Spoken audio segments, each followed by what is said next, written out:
बैसाख महीने की अंतिम प्रदोष व्रत आ गई है। पुत्र प्राप्ति की इच्छा है, लंबे समय से वंश वृद्धि नहीं हो रही है, तो बैसाख महीने की प्रदोष जो कि आपको साल भर बाद ही बैसाख महीने में प्राप्त होगी। गुरुजी द्वारा बताए गए बैसाख प्रदोष के नए पुराने सभी उपाय इस वीडियो में हैं, जो कि खास संतान प्राप्ति के लिए हैं। उन्हें देखिए, सुनिए, समझिए और करने का प्रयत्न करें। लंबे समय से अगर डॉक्टरी ट्रीटमेंट ले रहे हैं, हार मान गए हैं, वंश वृद्धि नहीं हो रही है, संतान की प्राप्ति नहीं हो रही है, तो ध्यान से सुनिएगा, अंत तक बने रहिएगा। सबसे पहले कब है यह प्रदोष व्रत, आइए जानते हैं। 9 मई 2025 दिन शुक्रवार के दिन इस बार प्रदोष का व्रत रखा जाएगा। हमेशा प्रदोष व्रत करने का नियम होता है कि शाम के समय जो त्रयोदशी तिथि व्याप्त हो तभी वह व्रत सफल होता है। तो इस बार 9 तारीख को ही यह प्रदोष व्रत करा जाएगा। स्क्रीन पर मैंने कब से कब तक है प्रदोष का समय और जो शाम का प्रदोष काल का समय है वह दिया हुआ है।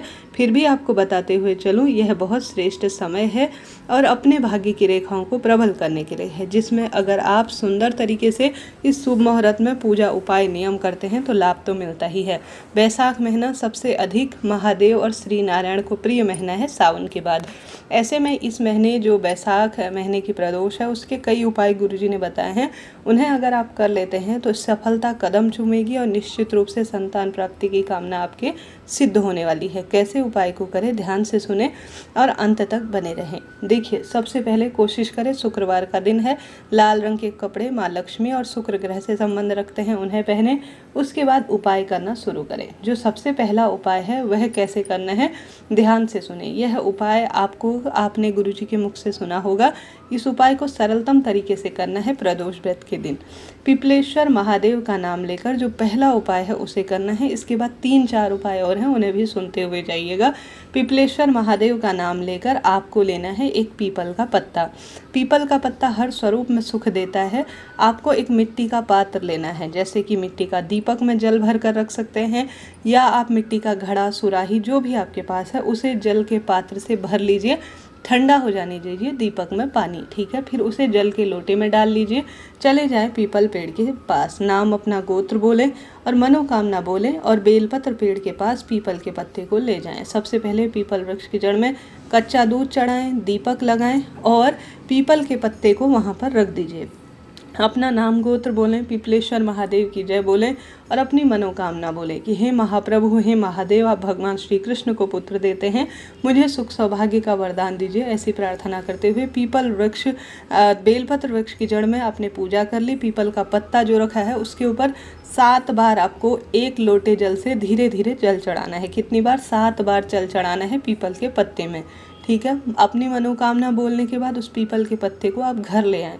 घर लाकर किसी भी गौ माता के दूध में उसे उबालकर पति पत्नी पीकर सो जाते हैं तो निश्चित रूप से संतान की कामना सिद्ध होती है। पहला उपाय यह है जो आपको प्रदोष व्रत के दिन करना है। मैंने आपको अच्छी तरह से बताया, समझाया। कोई प्रश्न रह जाए तो आप पूछ सकते हैं, आपका अपना चैनल है। बढ़ते हैं दूसरे उपाय की तरफ। यह उपाय प्रदोष व्रत के 7 दिन पहले से किया जाता है। इसे सप्ततीर्थ जो है उपाय के रूप में जाना जाता है। यह उपाय सप्ततीर्थ सबसे सुंदर है, जो कि संतान प्राप्ति का एक चमत्कारी उपाय है, क्योंकि स्वयं भगवान श्री कृष्ण ने भी इस उपाय को किया था संतान प्राप्ति की कामना से। अगर आपके घर के आसपास 7 मंदिर नहीं हैं तो कोई बात नहीं, हर एक जो है प्रदोष जो दिन है, जैसे मैंने आपको बताया तो प्रदोष व्रत 9 मई को है, तो उससे पहले के 7 दिन आप गिन लीजिए ताकि आपको जल्दी सुविधा हो। इसके लिए मैंने ये पहले ही वीडियो बनाया है। तो आपको सप्ततीर्थ वाला उपाय कैसे करना है, सरल विधि से घर पर कैसे करते हैं, सुनिएगा। सबसे पहले आप सभी 7 दिन का नियम ले लीजिए, जल्दी उठकर इस उपाय को करें, लाभ होगा। 7 दिनों तक कोशिश करें, अगर आपके आसपास शिव मंदिर है 7 तो वहाँ पर जाकर कर लीजिए। किसी कारण से 7 अगर आसपास मंदिर नहीं है तो घर पर भी कर सकते हैं। 7 जो है सप्ततीर्थ वाला उपाय घर पर कैसे करना है सुनिए। अगर संभव हो तो शिव मंदिर जाकर करें। इस उपाय को करने के लिए एक मिट्टी का आपको पात्र चाहिए। सुराही ले सकते हैं, कोई दीपक ले सकते हैं, मिट्टी का छोटा सा गिलास ले सकते हैं, इच्छा आपकी है। घर की रसोई में आपको भर देना है इसे, ठीक है। उसके ऊपर किसी भी श्वेत कपड़े से इस छोटे से जो आपने मिट्टी का बर्तन लिया है या तो श्वेत कपड़े से ढक दीजिए या किसी भी मिट्टी के पात्र से आप उसके ऊपर से ढक दीजिए। साथ ही वहीं पर आपको एक छोटा सा दीपक भी लगा देना है और एक कटोरी में उसी जो है मिट्टी के पात्र के पास रसोई में आपको एक जो है शमी का पत्ता और एक बेलपत्र भी रख देनी है। ठीक है, दीपक लगाना है मिट्टी के पात्र में और यह आपको प्रदोष व्रत से 7 दिन पहले से लगातार शुरू करना है और जो है जैसे प्रदोष व्रत होगा उस दिन इसका विराम दिवस होगा। ठीक है, तो आप सभी को सबसे पहले रात्रि भर रख कर रखना है अपनी घर की रसोई में एक कटोरे में बेलपत्र और एक शमी का पत्ता और जल का लोटा। ठीक है, जल का लोटा मिट्टी के पात्र में। सुबह जल्दी उठे, लगातार 7 दिन यह प्रयत्न करें कि आप कर पाएँ। संकल्प ले कि हे महादेव, मैं आपका सप्त तीर्थ बैसाख महीने की विशेष तिथि पर किया जाने वाला उपाय पुत्र प्राप्ति या संतान प्राप्ति के लिए कर रही हूँ, इसे सिद्ध करें, ऐसी प्रार्थना करते हुए पहला दिन एक मंदिर चुनें, दूसरा दिन एक मंदिर चुनें। इस तरह से 7 आपको मंदिर चुनने हैं। इसमें जो शमी का पत्ता है वह माता अशोक सुंदरी के स्थान पर समर्पित कर दीजिए।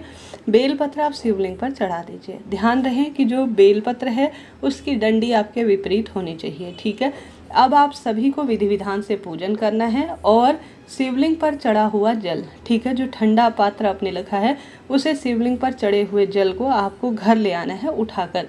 थोड़ा सा जल जो शिवलिंग पर चढ़ाएंगे विधि विधान से उसे थोड़ा सा आपको प्राप्त कर कर पति पत्नी को इस 7 दिन तक इस जल को ग्रहण करना है, पीना है। ठीक है, जब अंतिम 7वां दिन आए अर्थात 9 मई को आए तो इस उपाय को आप शाम को कीजिएगा। अन्य दिनों आप सुबह भी कर सकते हैं। कुल मिलाकर अगर किसी कारण से यह आसपास मंदिर नहीं है तो गुरुजी ने कहा है कि घर पर कोई भी पवित्र पेड़ है, जैसे आंवला, बड़, पीपल, बेलपत्र, कोई भी घर के आसपास मंदिर जो है मंदिर न होने की स्थिति में छोटा सा पार्थिव शिवलिंग बनाकर उस पर भी आप सप्त तीर्थ वाला उपाय कर सकते हैं। उसमें से थोड़ा जल प्राप्त कर कर आप पी सकते हैं। इस तरह से सप्त तीर्थ शिव महापुराण का यह उपाय किया जाता है आज के दिन। ठीक है, यह उपाय मैंने अच्छी तरह से आपको बताया। पति पत्नी दोनों को यह जल पीना है। घर पर भी इस उपाय को किया जा सकता है। रोज छोटा सा पार्थिव शिवलिंग स्वयं बनाने का प्रयत्न करें। ठीक है, यह 2 उपाय हैं। इन दोनों उपायों को आप कर लेते हैं तो निश्चित रूप से विश्वास से करेंगे तो लाभ तो आपको होना ही है। बढ़ते हैं तीसरे उपाय की तरफ। जैसे कि सप्त तीर्थ वाला उपाय बहुत सरल है, अगर इसे आप कर लेते हैं तो लाभ तो आपको होना ही है। इस उपाय में आपको पार्थिव शिवलिंग का निर्माण करना है सरलतम तरीके से। अगर आप मिट्टी का किसी भी पवित्र पेड़ के नीचे, बेलपत्र के नीचे कर सकते हैं, शमी पेड़ के नीचे कर सकते हैं, बेलपत्र के नीचे कर सकते हैं, या घर पर अपने घर के ही मंदिर में आप छोटी सी किसी भी मिट्टी पेड़ की लाकर उसमें कच्चा दूध थोड़ा सा समर्पित कर कर या मक्खन समर्पित कर कर या दही समर्पित कर कर संतानेश्वर महादेव की जय कहते हुए मुझे संतान मिले, ऐसी प्रार्थना करते हुए अगर आप पार्थिव शिवलिंग में अगर दूध या मक्खन मिलाते हैं संतान की कामना से तो वह सिद्ध हो जाती है, ऐसा शास्त्रों में वर्णित है। अगर आप साधारण सरल तरीके से कोई उपाय नियम आपसे नहीं लिया जाता है तो सिर्फ मिट्टी के पार्थिव शिवलिंग कच्चे दूध में आपको अच्छी तरह से मिलाकर बनाने से भी पुत्र की प्राप्ति निश्चित रूप से होती है। पार्थिव शिवलिंग पूजा का बड़ा विधान है, शास्त्रों में कहा गया है। साथ के साथ आप बेलपत्र वृक्ष का पूजन करें। साथ ही आप सभी आवश्यक रूप से शिवलिंग पर कच्चे चावल चढ़ा सकते हैं। शुक्रवार के दिन बेलपत्र से अच्छा श्रृंगार कर सकते हैं। घर के दरवाजे पर रोज आप जो है इस तिथि पर अर्थात प्रदोष की तिथि पर दीपक जरूर लगाएं। निश्चित रूप से महादेव आपकी सुनेंगे और कामना सिद्ध करेंगे। मैंने बड़ी अच्छी तरह से आपको यह बतलाया है। फिर भी कोई बात, कोई प्रश्न हो जाए तो आप पूछ लीजिएगा। आपका अपना चैनल है। अभी के लिए इतना ही। जय श्री राधे। हर हर महादेव।